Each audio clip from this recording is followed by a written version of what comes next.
Hey Lisa, would you have a minute? Absolutely, take a seat. Great. I'm just preparing the SPEF with the student arriving soon, just working through customising the items. Just wanted to check that you think I'm on the right track. I'm up to service provision. Down here looking at practice frameworks. Of course I'm going to talk about early intervention and family-centred practice. She's here about 7 weeks. Do you think it's worth mentioning social role valorisation? Maybe not so much with our age group, but here where it talks about environment, maybe you could flag that we do think really carefully about home visits versus centre visits, and also mention our input to childcare centres. Yep, no, I think I agree with you, that's really important. Put that in now. Now, Natasha, you've had a little bit of a chance to have a look at the SPEF. I just thought it would be valuable to spend some time going through it together, looking at how I've customised the items, just making sure they all make sense. Excellent. So, if we start here on Domain 1, Professional Behaviour, was there anything that you wanted to ask about in there? In this first one, you've noted a specific legislation that I should be familiar with. Where would I go to find out about that? Okay, in our service we have access to what's known as the InfoNet. I'd probably start there. Okay. Was there anything else? No, not on that page. Okay, I guess I just wanted to point out this note I've made here about the use of USB sticks.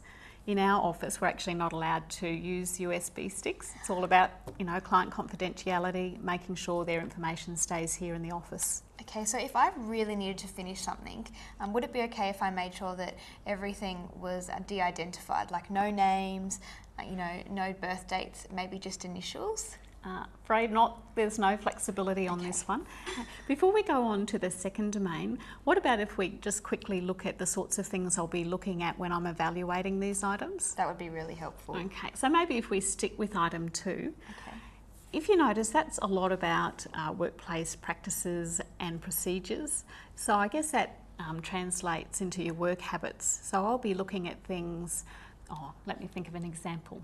Whether you sign out your client files and put them back promptly, whether you wash your toys after your sessions, that kind of thing. Okay. So most of our day-to-day procedures are here in the induction manual, and I'll make sure I point them out as we go along. Excellent. Okay. Induction manual. I guess this domain is quite varied. So this first item is a lot more about knowledge, self-awareness, that kind of thing. So I think here what would be important is for me to really see what you're thinking about and how it's affecting your practice, the decisions that you're making. Okay, so you're saying I need to talk about what I've been thinking about. Exactly, yep. Whereas down here for item 5, as well as just observing your day-to-day practice, I'll probably give you a specific task that I want you to follow through on. So it's about occupational therapy roles and how you represent it. So I think the sort of thing I'm thinking about is getting you to take a little session at one of our parent mornings, get you to explain what OTs do. Excellent. Okay. Thank Ready you. to move on? Yes. Okay.